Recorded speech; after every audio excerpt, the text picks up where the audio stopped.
मराठी गुरुजी या यूट्यूब चॅनलवरती मित्रांनो आपलं सर्वांचं मनपूर्वक स्वागत. आज आपण अक्षर भारती मराठी इयत्ता 10वी या पाठ्यपुस्तकातील जो पहिला संतवाणीपर अभंग आहे, या अभंगातील जो पहिला भाग आहे, अंकिला मी दास तुझा, हा संत नामदेवांनी लिहिलेला अभंग. या अभंगावरती आधारित आपण पाठ्यपुस्तकामधील असणारे प्रश्न आणि त्यांची उत्तरं, त्याचबरोबर या संतवाणीपर अभंगावर आधारित additional question, important question and answer हाही भाग आपण या ठिकाणी पाहणार आहोत. तत्पूर्वी सुरुवात करण्यापूर्वी मित्रांनो, तुम्ही चॅनलला आणखीन सबस्क्राईब केलं नसेल किंवा चॅनलवरती तुम्ही नवीन आलेले असाल तर कृपया सबस्क्राईब करून कमेंट करा आणि व्हिडिओ आपल्या मित्रांना नक्की शेअर करा. तर चला तर मग सुरुवात करूया. पहिला प्रश्न आहे, पाठाच्या आधारे खालील कृती केव्हा घडतात ते लिहा. यामध्ये बघा, माता धावून जाते, धरणीवर पक्षीनी झेपावते, गाय हंबरत धावते आणि हरणी चिंतित होते. तर यामध्ये याची उत्तर या ठिकाणी बघा, माता धावून कधी जाते तर आगीत बाळ सापडल्यावर. त्याचबरोबर पक्षीनी पृथ्वीवर झेपावते, कधी झेपावते तर पिल्लू आपलं जमिनीवर पडता क्षणी. दुसरं आहे, गाय हंबरत धावते, कधी धावते तर भुकेले वासरू पाहिल्यावर गाय हंबरत धावते. पुढचा प्रश्न आहे, हरिणी चिंतित होते, कधी होते चिंतित की जंगलामध्ये वणवा लागल्यानंतर. वणवा म्हणजे काय तर वणवा म्हणजे मोठी आग लागल्यानंतर त्या ठिकाणी हरिणी चिंतित होते. पुढचा प्रश्न आहे, कोण ते लिहा. बघा, परमेश्वराचे दास आणि मेघाला विनवणी करणारा. तर परमेश्वराचे दास हे संत नामदेव आहेत आणि मेघाला विनवणी करणारा तो आहे चातक पक्षी. बघा, लक्षात घ्या, चातक पक्षी आणि चकोर पक्षी यांच्यामध्ये फरक आहे. चातक पक्षी हा फक्त आभाळातून पडणाऱ्या पावसाचा थेंब, तो पाणी म्हणजे त्या पावसाचं पाणी प्राशन करतो आणि तो जिवंत राहतो, असा हा काल्पनिक पक्षी आहे. आणि चकोर पक्षी जो फक्त पौर्णिमेच्या चंद्राचं जे चांदणं आहे, तो चांदणं प्राशन करून जिवंत राहणारा हा एक काल्पनिक पक्षी आहे. पुढचा प्रश्न आहे काव्य सौंदर्यावरती आधारित, खालील ओळींचे रसग्रहण करा. तर सवेची झेपावे पक्षीनी पिली पडिताची धरणी, भुकेले वत्स रावे धेनू हुंबरत धावे. या ओळींचं रसग्रहण करायचंय. तर बघा, उत्तर या ठिकाणी उत्तर लिहिताना म्हणजे हा अशा प्रकारचा प्रश्न आपल्याला 3 मार्कासाठी परीक्षेमध्ये विचारला जातो. आणि याबद्दल या ठिकाणी थोडक्यात मी तुम्हाला उत्तर दिलेलं आहे है ना, की प्राण्याच्या प्रेमाबद्दल सांगताना संत नामदेव सांगतात की एखाद्या गाईचं वासरू भुकेने व्याकुळ होऊन ओरडत असेल तर ती माता म्हणजेच गाय, जिला धेनू देखील म्हटलेलं आहे, त्याच्यासाठी धावून जाते. त्याचप्रमाणे जंगलाला वणवा लागला असेल तर एखाद्या हरणीचं पाडस त्यात सापडलं तर ती हरणी त्यास वाचवण्यास अति चिंतातुर होते. त्याचप्रमाणे एखाद्या पक्षिणीचं पिल्लू घरट्यातून खाली जमिनीवर पडलं तर ती पक्षिणी त्याला वाचवण्यासाठी लगेच झेप घेते, असं या ओळीचं रसग्रहण आहे.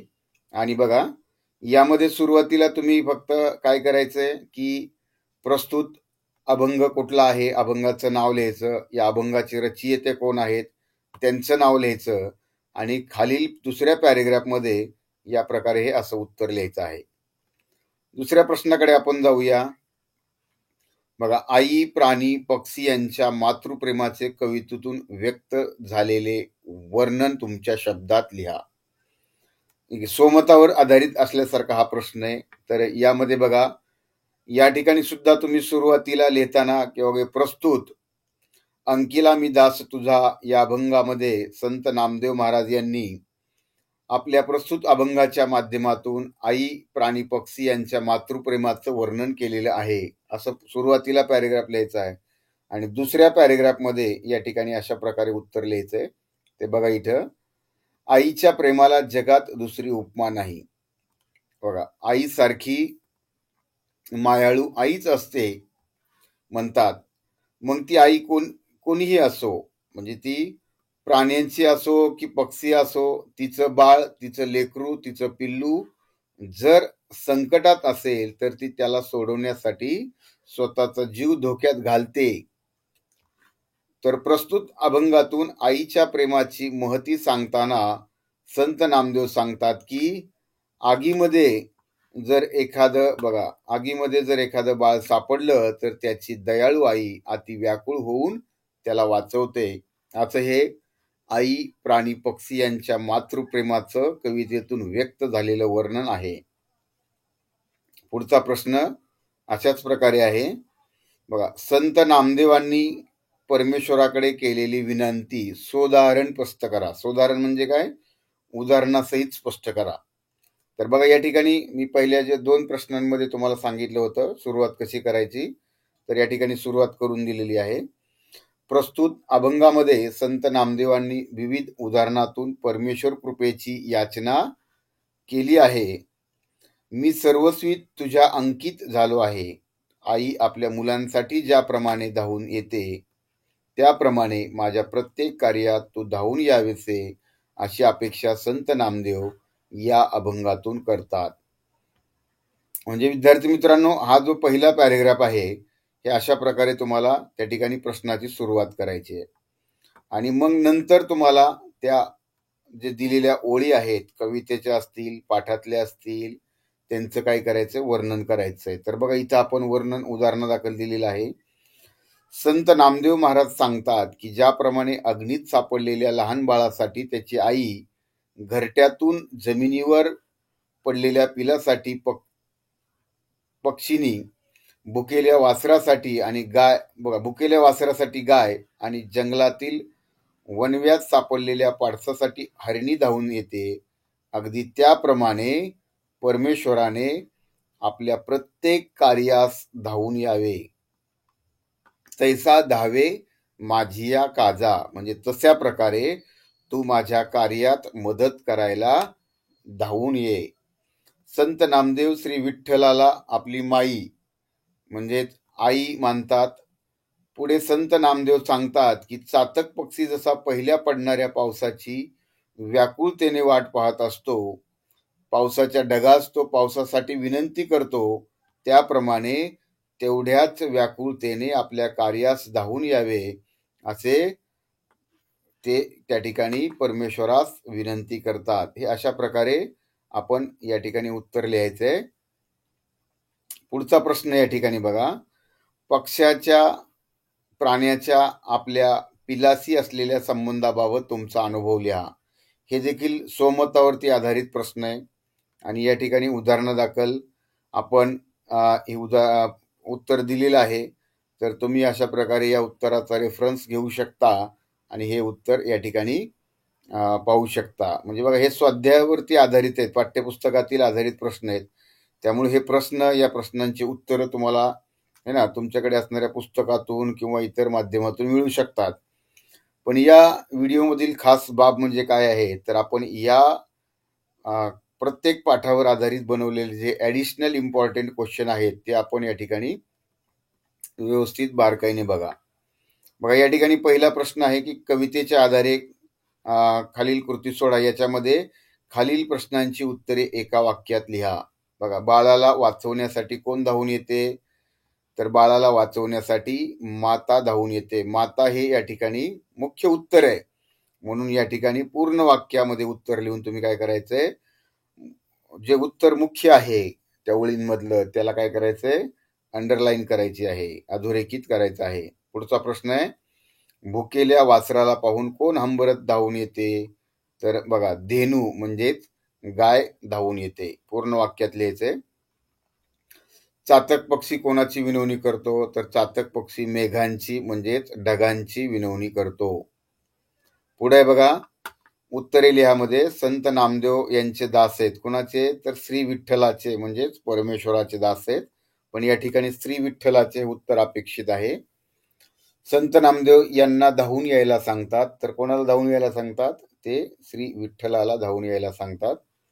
मेघाची विनवणी करणार आहे चातक, पाडसासाठी चिंतित असणारी हरणी. आता बघा पुढे याच कवितेवर आधारित अतिरिक्त म्हणजेच ॲडिशनल प्रश्न आहे तो म्हणजे रिकाम्या जागी कंसातील योग्य शब्द वापरून निवडून अभंगाच्या ओळी पूर्ण करा. याच्यामधला पहिला प्रश्न आहे, अग्नी माझी पडे बाळू डॅश डॅश डॅश धावे कनवाळू. इथं उत्तरासाठी तुम्हाला पर्याय दिलेले आहेत. या पर्यायांपैकी योग्य उत्तर जे आहे ते त्या ठिकाणी तुम्हाला लिहायचं असतं. आणि या प्रकारचे प्रश्न लिहिताना म्हणजे रिकाम्या जागावरती आधारित जर प्रश्न तुम्हाला विचारले, पाठावरती असतील किंवा कवितेमधले असतील, तर ते पूर्ण ओळ तो प्रश्नात दिलेली ते लिहून मग जे उत्तर आहे ते उत्तर या रिकाम्या जागी भरायचंय, म्हणजे लिहायचंय आणि त्याला अंडरलाईन करायचंय. तर या प्रश्नाचं उत्तर आहे माता. माता धावे कनवाळू. पुढचा प्रश्न आहे, तैसा धावे माझिया काजा अंकिला मी दास तुझा. बघा इथं पर्याय दिलेत वेगवेगळे आपल्याला विचलित करण्यासाठी, मालक, स्वामी, दास. तर योग्य उत्तर आहे दास. हे लिहून याला अंडरलाईन करायचे. भुकेले वत्सरावे डॅश डॅश डॅश हुंबरत धावे, है ना. तर उत्तर आहे धेनू, है ना. बघा इथं गाय पण पर्याय दिलाय, पण कवितेमध्ये मुख्य शब्द जो वापरलेला आहे तो म्हणजे धेनू आहे. तुम्ही म्हणाल इथं की गाय त्याचा पर्यायी शब्द झाला, तर नाही, है ना, धेनू हेच योग्य उत्तर आहे. दिलेल्या शब्दाच्या समानार्थी शब्द त्या ठिकाणी वापरायचा नाही. जो त्या ठिकाणी पाठामध्ये किंवा कवितेमध्ये विचारला आहे, दिलेला आहे, तोच त्या ठिकाणी लिहायचा आहे. आणि त्याचं उत्तर आहे धेनू. आकलन व कृतीवर आधारित पुढचा प्रश्न आहे, जोड्या जुळवा. बघा या ठिकाणी कनवाळू कोण आहे, तर कनवाळू कोण आहे, माता कनवाळू आहे. बघा हे क. भुकेले कोण आहे, भुकेले कोण आहे, तर वासरू. चिंतित कोण आहे, हरणी. आणि विनवितो कोण आहे, चातक. तर अशा प्रकारे हे प्रश्न आहे. पुढचा प्रश्न आहे बघा, सहसंबंध लिहा. बघा कनवाळू माता म्हणजे मातेचा जसा कनवाळू या शब्दाशी संबंध आहे, तसं चिंतित कोण आहे, हरणी आहे. धावे कोण धावते, धेनू म्हणजेच गाय धावते. तसं झेपावते कोण, तर पक्षीनी झेपावते. पुढचा प्रश्न आहे, खाली दिलेल्या अर्थाच्या ओळी अभंगातून शोधून लिहा. आपले पिल्लू घरट्यातून येऊन खाली जमिनीवर पडताच पक्षीनी त्याच्यासाठी अगदी तत्परतेने झेपावून येते, त्याच्या सेवेला धावून जाते. तर या अर्थाच्या कवितेमधल्या ओळी आहेत, सवेची झेपावे पक्षीनी पिली पडिताची धरणी. बघा पुढचा प्रश्न आहे, नामदेव महाराज म्हणतात की आकाशातील ढगांना पाहून चातक पक्षी त्याची स्वतःची तहान भागवण्यासाठी विनंती करतो. या अर्थाच्या कवितेमधील ओळी आहेत, नामा म्हणे मेघा जैसा विनवितो चातक तैसा. कोणते लिहा, वासरासाठी हंबरणारी धेनू. त्यानंतर धरणीकडे झेपावणारी कोण आहे, पक्षिणी आहे. बाळासाठी धावून जाणारी कोण आहे, माता आहे. म्हणजे आपण ना उलट सुलट अशा प्रकारचे प्रश्न या ठिकाणी तयार आहेत. त्यामुळं है ना, या फक्त तुम्ही याच भागाचा फक्त दिलेला ह्याच एवढाच जरी अभ्यास केला तरी तुम्हाला वेगळा असा त्या ठिकाणी त्या पाठावर किंवा कवितेवर आधारित वेगळा असा अभ्यास करण्याची मला तरी वाटतं गरज लागणार नाही. पुढे बघा, कवितेतील शब्दांचा अर्थ लिहा. अग्नी, अग्नी म्हणजे आग. माता आई, तैसा त्याप्रमाणे. आणि काजा म्हणजे काम किंवा कृती किंवा कार्य. पुढच्या बघा ओळी आहेत, काव्य सौंदर्य स्पष्ट करा. अग्नी माझी पडे बाळू माता धावे कनवाळू. बघा इथे गेलाय, है ना. तर प्रस्तुत वारकरी संप्रदायाचे महान प्रचारक संत नामदेव महाराज अगदी मनापासून आर्तपणे विठ्ठलाचा धावा करतायत. त्यासाठी ते अतिशय समर्पक दृष्टांत देतात. दृष्टांत म्हणजेच उदाहरण किंवा दाखला. तर ते काय म्हणतायत, ते म्हणतात की ज्याप्रमाणे नजर चुकीने अग्नीत सापडलेल्या बाळाला वाचवण्यासाठी त्याची आई व्याकुळ होऊन काळजीने त्याच्याजवळ धावून जाते, त्याला मायेने प्रेमाने उचलून घेते, अगदी त्याचप्रमाणे हे प्रभू म्हणजे हे विठ्ठला, मी पूर्णपणे तुझ्या अंकित झालोय, म्हणजे मी तुला शरण आलोय, मी तुझा दास, मी तुझा सेवक आहे. मग ज्याप्रमाणे आईप्रमाणे तुम्ही माझ्या अडचणीत, माझ्या कार्यात व्याकुळ होऊन मला मदत करायला धावत या. बघा आता पुढचा प्रश्न आहे अतिरिक्त प्रश्नांमध्ये. संत नामदेवांनी आईकडून, म्हणजेच आई कोणाला संबोधलंय? विठ्ठलाला आई म्हटलंय. तर या आईकडून व्यक्त केलेल्या अपेक्षा अभंगाच्या आधारे लिहा. बघा हा देखील एक प्रकारे सोमतावरती, म्हणजे तुमचे विचार तुमचे प्रकट करण्यासाठीचा प्रश्न आहे. तो उत्तर बघा की या जगात म्हणजेच या विश्वामध्ये आपल्या मुलांबाळांसोबत मातेला कोणीही महत्वाचं नसतं. म्हणजे आपली मुलं बाळ हीच सर्वश्रेष्ठ असतात एका आईला. आपल्या मुलामुळे मातेला दुसऱ्या सर्व गोष्टी गौण वाटतात, गौण म्हणजे क्षुल्लक वाटतात. तसं आई आपल्या मुलांच्या सुखातच आपलं सुख मानत असते. आई आपल्या अपत्यासाठी काही करू शकते. मग ती आई प्राणींची असो, पक्ष्यांची असो किंवा पशूंची असो. तर संत नामदेव महाराज सांगतात की आपले बाळ आगीत सापडले तर त्या बाळाची आई व्याकुळ होऊन त्याला आगीतून वाचवण्यासाठी धावून जाते, है ना. मग ही अशा प्रकारे कवितेवरच्या आधारित या ठिकाणी उदाहरणं दिलेली आहेत, है ना. या ठिकाणी वर्णन केलेलं आहे. आता एक घरट्यातून पिल्ली जमिनीवर पडलं तर पक्षीने धावत जाते. भुकेल्या वासराला पाहून गाय हंबरते, हंबरून त्याच्याकडे धावत जाते. तसं जंगलामध्ये एखादा वणवा लागला तर त्या वणव्यामध्ये सापडलेल्या आपल्या पाडसाला वाचवण्यासाठी हरणी चिंतित होते. त्याचप्रमाणे नामदेवांना वाटतं की मी सर्वस्वी तुझा म्हणजे विठ्ठलाचा अंकित आहे. तेव्हा माझ्या आईनं म्हणजेच कोणी विठ्ठलानं माझ्यासाठी तत्परतेनं धावून यावं. मित्रांनो बघा अशा प्रकारचे जे 3 मार्कासाठी आपल्याला प्रश्न विचारतात परीक्षेमध्ये, तर याच्यामध्ये तुमचं मुख्य जे उत्तर आहे, तुम्हाला त्या उत्तरामधले काही शब्द हे इम्पॉर्टंट वाटतात, महत्वाचे वाटतात, तर त्याला सुद्धा तुम्ही अंडरलाईन करायची, हे लक्षात घ्यायचंय. पुढचा प्रश्न बघा. दिलेल्या मुद्द्यांच्या आधारे खालील कृती सोडवा. तर प्रस्तुत कवितेचे कवी किंवा कवयित्री कोण आहेत? संत नामदेव आहेत. तर प्रस्तुत कवितेचा विषय काय आहे? प्रस्तुत कवितेचा विषय ही परमेश्वर कृपेची याचना केलेली आहे. पुढे बघा. प्रस्तुत कवितेतून दिलेल्या 2 ओळींचा सरळ अर्थ लिहा. अग्नी माझी पडे बाळू, माता धावे कनवाळू, तैसा धावे माझी या काजा, अंकिला मी दास तुझा. याच्यामध्ये याचं वर्णन केलेलं आहे आपण. ते वरच्या प्रश्नामध्ये सुद्धा एका ठिकाणी आपण हे बोलून तुम्हाला समजून दाखवलेलं आहे. तर प्रस्तुत कवितेतून मिळणारा संदेश लिहा. म्हणजे या ठिकाणी तुम्हाला प्रश्न येऊ शकतो अशा प्रकारे की प्रस्तुत अंकिला मी दास तुझा या कवितेतून मिळणारा संदेश थोडक्यात लिहा. तर अशा प्रकारे या ठिकाणी तुम्ही लिहू शकता की थोडक्यात काय आहे की संकटात सापडलेल्या बाळाला वाचविण्यासाठी जशी त्याची आई धावत येते तसा देव सुद्धा आपल्या भक्तांच्या प्रत्येक कार्यात धावून येतो, त्याच्या पाठीशी उभा राहतो. त्यामुळेच आपण तन मन धन अर्पण करून मनोभावे परमेश्वराची भक्ती करावी आणि त्याची आळवणी करावी. आळवणी म्हणजेच विनवणी करावी, याचना करावी. आणि मग ती आपण केली तर त्याच्यावर विश्वास ठेवला आणि त्याच्यावर विश्वास ठेवला पाहिजे असा संदेश संत नामदेव यांच्या अंकिला मी दास तुझा या अभंगातून आपल्याला मिळतो. पुढचा प्रश्न बघा. कविता या ठिकाणी तुम्हाला कविता आवडण्याचे वा न आवडण्याचे कारण लिहा.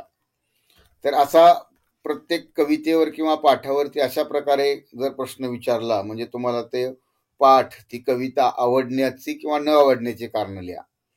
तर आपण या ठिकाणी फक्त आवडण्याचीच कारण लिहायची. बघा म्हणजे काय त्या ठिकाणी आपण सकारात्मक विचार करूनच उत्तर लिहायचं असते. म्हणजे पॉझिटिव्ह थिंकिंगने उत्तर लिहायचंय, निगेटिव्ह अजिबात लिहायचं नाही. तर बघा या ठिकाणी उदाहरणादाखल आपण इथं उत्तर तुम्हाला या ठिकाणी पाहायला मिळेल की संत नामदेवांचा अंकिला मी दास तुझा. बघा या ठिकाणी कवितेचं नाव लिहिलेलं आहे. मग कवितेच्या नावाला या ठिकाणी सिंगल अवतरण चिन्हामध्ये अधोरेखित केलेलं आहे आणि याला अंडरलाईन करायचंय, म्हणजेच अधोरेखित करायचंय. तर हा अभंग मला खूप आवडला, हे लिहायचंय, खूप आवडला म्हणून त्या ठिकाणी लिहायचंय. मग त्याचं कारण काय आवडण्याचं? तर त्याचं कारण बघा असं आहे की आपली श्री विठ्ठलावरची उत्कट भक्ती व परमेश्वराबरोबर असलेलं नातं हे संत नामदेवांनी आई, बाळ, पिल्लू, पक्षिणी, धेनू, वासरू, पाडस, हरणी तसेच मेघ आणि चातक पक्षी या उदाहरणातून अतिशय समर्पकपणे मांडलेला आहे. शिवाय आई मुलाच्या नात्यामधील प्रेमभाव व्यक्त करताना देवा तू माझी आईच आहेस, तेव्हा आपल्या या लेकराच्या प्रत्येक कार्यात तू धावून ये अशी त्यांनी केलेली जी याचना आहे ही माझ्या मनाला भावते है ना. म्हणून मला हा अभंग या ठिकाणी खूप खूप आवडला असं त्या ठिकाणी लिहायचं आहे. तर मित्रांनो पुढे बघा, प्रस्तुत कवितेमध्ये काही जे शब्द आलेले आहेत त्या शब्दांचे अर्थ म्हणजे समानार्थी शब्द म्हणा. दास म्हणजे सेवक है ना. धरणी म्हणजेच या ठिकाणी धरती किंवा भूमी. मेघ म्हणजे ढग. धेनू म्हणजे गाय. तर पुढे बघा, या ठिकाणी स्वाध्याय कृतीमध्ये दिलेला हा प्रश्न आहे. आपण हा प्रश्न देखील पाहिलेला होता है ना, त्यामुळे या प्रश्नाचं आपण काही जास्त वर्णन करत नाहीयेत. पुढे बघा, संत नामदेवांनी केलेली विनंती सोदाहरण स्पष्ट करा. सोदाहरण म्हणजेच उदाहरणासहित त्या ठिकाणी स्पष्ट करा. तर अशा प्रकारे या प्रश्नाचं उत्तर लिहायचंय, याची प्रस्तावना करायची आहे. प्रस्तुत अभंगामध्ये संत नामदेवांनी विविध उदाहरणांच्या माध्यमातून परमेश्वर कृपेची याचना केलेली आहे. मी सर्वस्वी तुझ्या अंकित झालो आहे. आई आपल्या मुलासाठी ज्याप्रमाणे धावून येते त्याप्रमाणे माझ्या प्रत्येक कार्यात तू धावून यावेस अशी अपेक्षा संत नामदेव यांनी अभंगातून केलेली आहे. म्हणजे मित्रांनो, हा जो पहिला जो पॅरेग्राफ दिलेला आहे बघा, हा पहिला जो पॅरेग्राफ आहे, हा पहिला पॅरेग्राफ तुम्ही जवळजवळ या अभंगाच्या वर जर तुम्हाला 3 मार्कांसाठी कुठलाही प्रश्न आला तर या कुठल्याही प्रश्नाला तुम्ही ही सुरुवात त्या ठिकाणी लिहू शकता. मग या ठिकाणी है ना सोदाहरण या ठिकाणी बघा माहिती या ठिकाणी हे अशा प्रकारे दिलेलं आहे, हे तुम्ही पाहू शकता. तुम्ही डिस्क्रिप्शनमध्ये मी तुम्हाला याची PDF फाईल देखील लिंक पाठवलेली आहे. तुम्ही त्या ठिकाणी ती लिंक डाउनलोड करून त्या ठिकाणी पाहू शकता. अशा प्रकारे हे या ठिकाणी उत्तर दिलेलं आहे. व्हिडिओ जास्त मोठा होईल आणखीन म्हणून आपण या ठिकाणी वाचून किंवा समजून या ठिकाणी सांगत नाहीयेत. तुम्ही त्या ठिकाणी PDF डाउनलोड करून वाचून बारकाईने समजून घेऊ शकता. आणि हा प्रश्न बघा या ठिकाणी आता पुढचा. तर पक्ष्यांच्या प्राण्यांच्या आपल्या पिलाशी असलेल्या संबंधाबाबत तुमचा अनुभव लिहा. तुमचा स्वतःचा जो अनुभव आहे तो अनुभव या ठिकाणी लिहायचा आहे. बघा या ठिकाणी उत्तराची सुरुवात कशी केली आहे बघा. या उत्तराची सुरुवात अशा प्रकारे चांगली असेल तर मग है ना त्या पेपर तपासणाऱ्याचं लक्ष या वळींकडे जातं आणि त्याची एक चांगली धारणा होते आपल्याबद्दल की याला उत्तर सुरुवात चांगल्या पद्धतीने केलेली आहे, मग उत्तर चांगलंच लिहिलं असेल. बघा, घार उडते आकाशी चित्त तिचे पिल्लापासी. बघा, चित्त म्हणजेच मन है ना. तिचं जरी ती घार हा जो पक्षी आहे हा घार आकाशामध्ये उडत असतो उंचच उंच, पण तो तिचं मन हे तिच्या पिलापाशी असतं असं म्हटलं जातं. म्हणजे हे एक मन आहे. त्याप्रमाणे कोणत्याही प्राण्याची, पशूंची, पक्ष्यांची आई असो ती आपल्या मुलांसाठी अतिशय सतर्क आणि व्याकुळ असते. साधी रस्त्यावर राहणारी कुत्री घ्या, ती कुत्री आपल्या पिलांचा कसा सांभाळ करते ते अनेक वेळा आपण पाहिलेलं आहे. बघा आता इथं उदाहरणासहित आपल्याला लिहायचंय, म्हणजे आपल्याला आलेला जो अनुभव आहे. तर पुढे बघा उदाहरण दिलंय, कांगारू आपल्या पिल्लास संकटाच्या वेळी आपल्या पोटात घेते. त्याचबरोबर दुसरं उदाहरण बघा, माकडीण आहे ती आपल्या पिल्लाला पोटाशी धरून इकडून तिकडून उड्या मारते. त्याचबरोबर दुसरं आणखीन एक उदाहरण दिलंय ते म्हणजे कोंबडीचं. कोंबडी आपल्या पिल्लाचा सांभाळ कशी करते ते आपण अनेक वेळा पाहतो. तसंच प्रकारे कोणतेही संकट येताच ती पिल्लांना काय करते, आपल्या दोन्ही पंखाखाली घेते. तसं ती आपल्या पिल्लांवर झेप घालणाऱ्याला, म्हणजे जे काही असेल, माणूस असेल, इतर पक्षी असेल, म्हणजे त्या पिलांवरती आलेलं संकट, तर ती त्याला काय करते, चोच मारते आणि दूर करण्याचा प्रयत्न करते. पुढे बघा काय म्हटलंय. शेवटी सगळ्यांची आई ही सारखीच असते, मग ती प्राण्यांची असो, पशु पक्ष्यांची असो किंवा माणसांची असो, है ना. ती भारतातील असो किंवा विदेशातील असो, आई ही आईच असते. पक्षी असो व पशु असो, आईचं प्रेम हे आपल्या मुलांवर सारखंच असतं, हे या अनुभवातून या ठिकाणी लिहिलेलं आहे. पुढे बघा मित्रांनो, या अभंगाचा भावार्थ म्हणजे थोडक्यात समरी दिलेली आहे. प्रत्येक अभंगाच्या ज्या ओळी आहेत त्या ओळींचं या ठिकाणी स्पष्टीकरण या ठिकाणी तुम्हाला पाहायला मिळेल, है ना. डिस्क्रिप्शन बॉक्समध्ये याची लिंक दिलेली आहे, तिथून तुम्ही ही PDF फाईल डाउनलोड करू शकता. प्रत्येक अभंगाच्या ओळीचा भावार्थ या ठिकाणी दिलेला आहे आणि हे तुम्ही वाचला तर तुम्हाला अजून अभंग चांगल्या प्रकारे समजायला मदत होईल. तर अशा प्रकारे आपण मित्रांनो, व्हिडिओ तुम्हाला कसा वाटला हे नक्की नक्की कमेंट करून कळवा. आणि चॅनेलला सबस्क्राईब केलं नसेल तर सबस्क्राईब करायला विसरू नका. धन्यवाद.